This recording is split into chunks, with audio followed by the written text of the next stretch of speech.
네, 지난주에 저희는 베드로전서 1장 1절부터 2절까지를 살펴봤습니다. 거기서 굉장히 재밌는 내용들을 우리가 많이 살펴봤고요.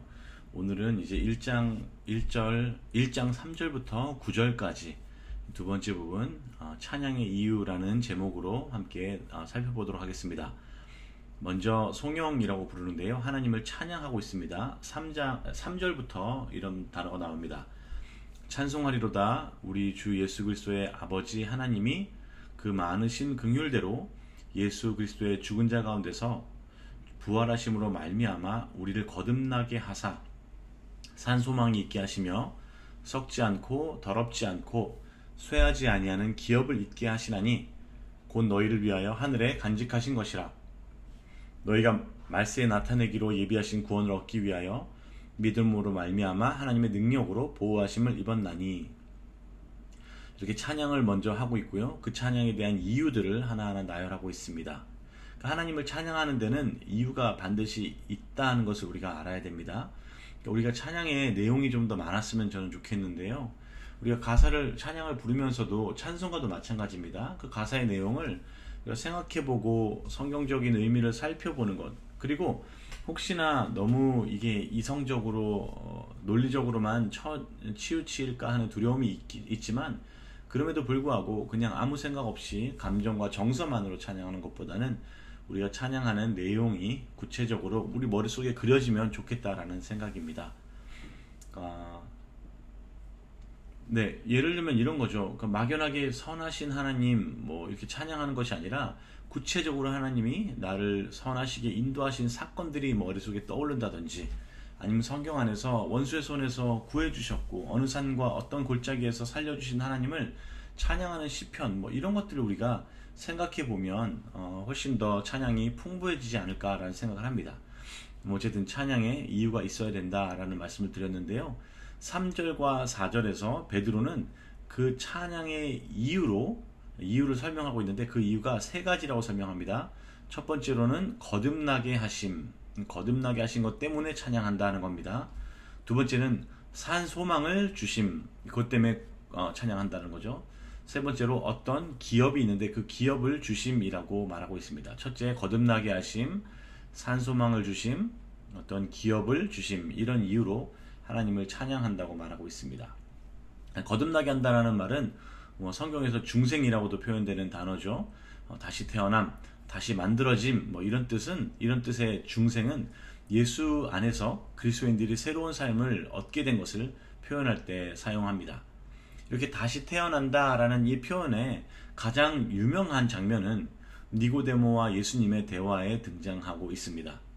율법 선생이었던 니고데모가 예수님께 내가 어떻게 해야 영생을 얻겠습니까? 라고 묻자 예수님께서는 그 설명 끝에 네가 거듭나지 아니하면 하나님 나라를 볼 수 없다라고 말하십니다.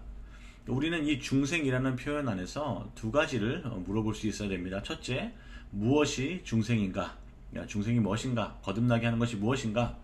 두 번째는 왜 중생하게 하시는가? 하나님은 우리를 왜 거듭나게 만드시는가? 이 두 가지를 살펴보겠습니다.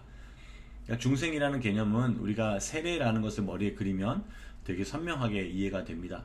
우리가 세례를 침례로 집행한다 그럴 때 우리는 어떻게 하는지 한번 상상해 보십시오. 우리는 예수 그리스도를 주로 고백하고 그 다음에 물 안에 완전히 잠기는 순간을 맞습니다. 그러니까 죽음을 상징하는 이 물에 나의 온몸이 잠긴다는 것은 나의 지금까지의 옛 자아가 완전히 죽었음을 뜻합니다. 하지만 우리는 거기서 끝나는 것이 아니라 이내 그 물에서 건져 올려집니다. 이 건져 올려짐은 부활을 뜻하고 새로운 생명을 이제 우리가 입게 되는 것을 뜻합니다. 그렇기 때문에 새롭게 태어난 사람은 이제부터는 어제까지의 악한 행실과 습관들, 그리고 내가 맺고 있었던 부정적인 관계들을 모두 끊고 이제는 다른 사람으로 살아가겠다라고 결단하게 되는 것입니다. 두 번째 우리가 살펴볼 것은 왜 그러면 우리를 다시 거듭나게 하시는가 라는 것입니다. 거듭나게 하시는 것, 이 중생의 궁극적인 목적은 우리로 하여금 이 땅에서 조금 더 윤리적이고 깨끗한 삶을 살게 하기 위한 것이 아닙니다. 물론 그것도 포함하지만 그것이 우리 거듭나게 하시는 궁극적 목적이 아니라는 거죠. 예수님의 말씀처럼 중생의 목적, 거듭나게 하시는 목적은 우리로 하여금 하나님 나라에 들어가게 하기 위한 것입니다. 예수님이 니고데모에게 말한 것처럼 다시 태어나지 아니한다면 하나님 나라에 들어가지 못한다라는 말씀은 거꾸로 우리가 다시 태어난다면 하나님 나라에 들어갈 수 있다라는 말입니다. 이 하나님 나라라는 것은 우리가 뭐 여러 가지로 이해하고 뭐 구체적으로 추상적으로 이해하려고 하고 있지만 좀 이해하기 쉽게 어떤 본문을 살펴보면 요한계시록입니다. 요한이 그 환상 중에 본 것을 기록한 계시록이죠. 그 계시록의 설명에 따르면 이 요한은 이제 하나님 나라를 본 거예요. 그 나라는 하나님의 뜻이 온전히 이루어지는 땅이고 하나님의 통치가 실현되는 장소와 시간이며 세상의 모든 아픔과 고통이 사라지고 눈물이 닦이게 되는 그런 곳을 요한은 보았다라고 말합니다. 구약에 보면 이사야가 예언한 것처럼 그 땅은 사자들과 어린 양이 함께 뛰노는 곳입니다.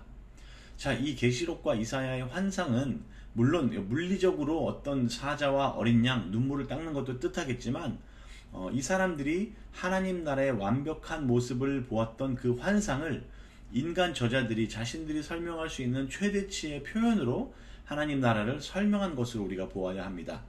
그러니까 물론 그 나라에 가면 사자들도 양도 뛰어놀 수 있겠지만 그것들을 우리가 머릿속에 1차적으로 그리는 것이 아니라 모든 것이 완벽한 나라, 모든 것이 완벽하게 이루어지는 그 나라를 하나님 나라라고 본다라는 거죠.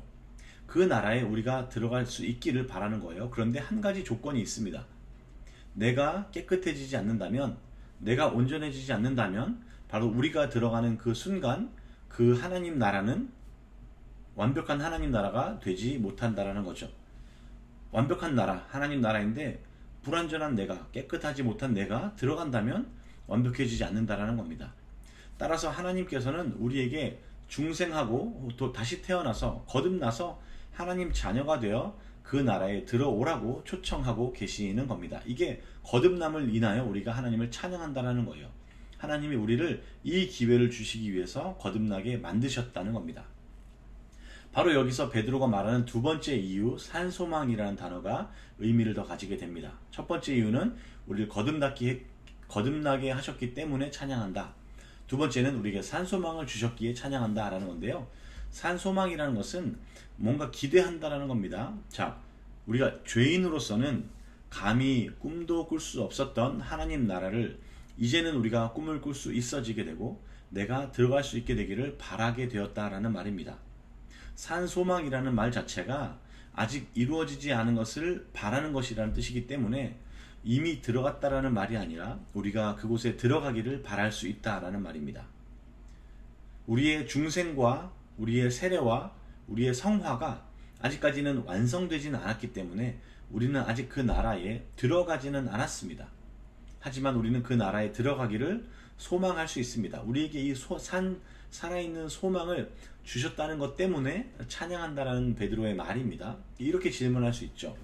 아니, 좋은 건데 소망하는 게 뭐 대수냐? 당연히 좋은 건데 모두가 가고 싶어하고 갖고 싶어하지 그 나라에 들어가고 싶어하지 않는 사람이 있는가? 라고 물을 수는 있겠습니다. 그런데 주변을 둘러보시면 생각보다 많은 사람들이 하나님의 완전하신 거룩한 그 나라를 원치 않습니다. 이런 예가 있죠. 자기가 주인이 되어서 인생을 살려고 하는 사람, 하나님께 모든 것을 맡기기보다는 내가 내 인생을 주인이 되어서 살려고 하는 사람, 하나님 나라를 소망하는 사람이라고 볼 수 없습니다.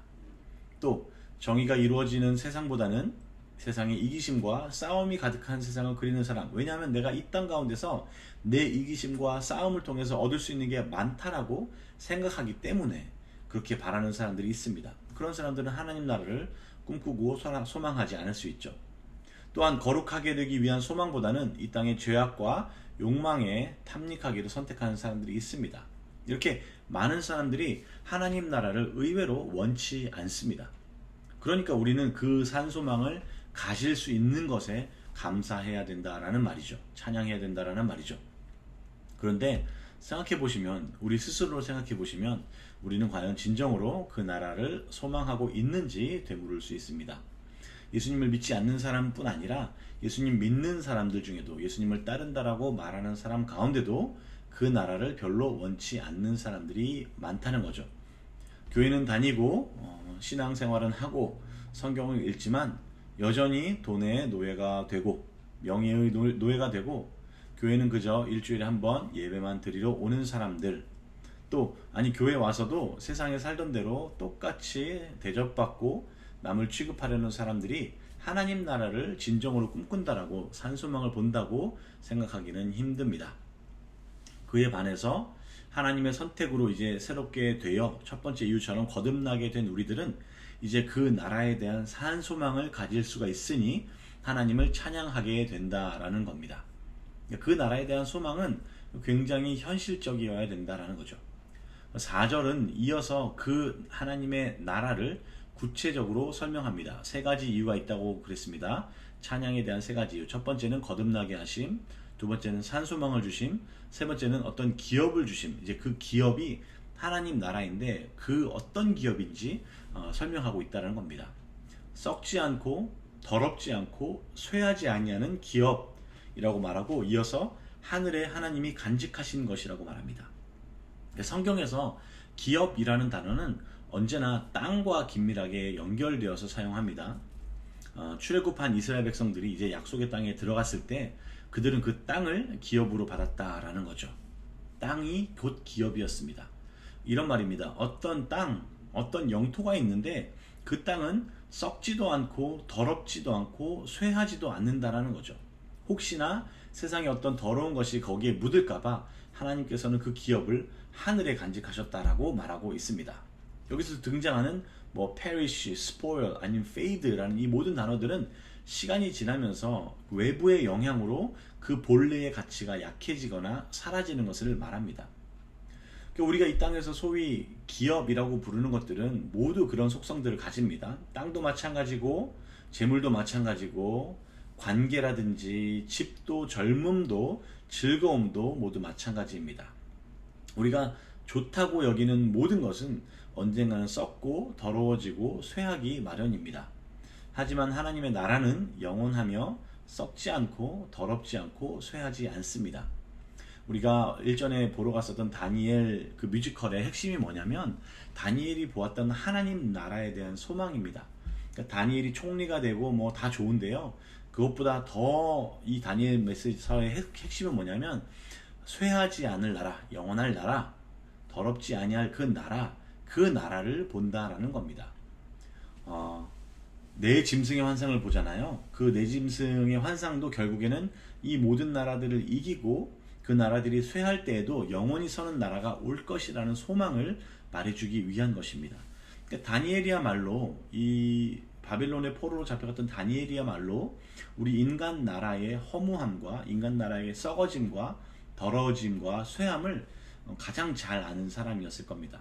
그가 바벨론의 포로로 잡혀가서 본 게 결국은 그 영원할 것 같았던 바벨론 제국이 결국에는 페르시아에 정복당하고 통치자가 바뀌는 것을 다니엘은 보게 된다라는 거죠. 하나님께서는 그에게 그리고 그를 통해서 바벨론의 포로로 잡혀있던 이스라엘인들에게 그리고 우리에게 인간 나라는 쇠하여도 하나님 나라는 영원하다라고 알려주는 것이 바로 이 다니엘서의 핵심입니다. 그리고 이 영원한 기업을, 그 땅을 우리가 소유할 수 있게 해준다라고 베드로는 말하고 있습니다. 바로 그렇기 때문에 하나님을 찬양한다라는 거죠. 정리하겠습니다. 하나님 우리가 찬양하는 이유는 우리를 거듭나게 하셨기 때문에, 그리고 거듭나게 해서 우리에게 산소망을 주셨기 때문에, 그리고 마지막으로 그 나라를 우리에게 주셨기 때문에 우리가 하나님을 찬양한다라는 겁니다. 이어서 5절부터는 구원을 말하고 있습니다. 베드로는 구원 때문에 또 우리가 찬양한다라고 말하고 있는데요. 5절이 이렇게 나옵니다. 너희가 말세에 나타나기로 예비하신 구원을 얻기 위하여 믿음으로 말미암아 하나님의 능력으로 보호하심을 입었나니 라는 겁니다. 여기서 말하는 구원은 물론 여러 차원이 있겠지만 앞으로 장차 올 그 구원을 설명하고 있는 것입니다. 마지막 날까지 우리를 놓치지 않고 보존하시는 하나님의 구원을 베드로는 설명하고 있죠. 그러니까 이렇게까지 구원에 대한 이야기를 확실하게 다시 한번 말씀해 주어야 됐던 이유는 뭐냐면 바로 이어지는 1장 6절부터 9절에서 베드로가 그리스도인의 삶에서 만나게 되는 고난을 설명하고 있다는 거죠. 그리스도인들이 이 땅에서 고난과 시련을 경험할 수밖에 없기 때문에 이 구원의 차원, 흔들리지 아니하는 나라, 쇠하지 아니하는 나라, 그 나라에 대한 소망을 베드로는 한 번 더 언급했어야 된다라는 겁니다. 6절부터 9절까지를 한번 제가 읽도록 하겠습니다. 그러므로 너희가 이제 여러 가지 시험을 인하여 잠깐 근심하게 되지 않을 수 없었으나 오히려 크게 기뻐하도다.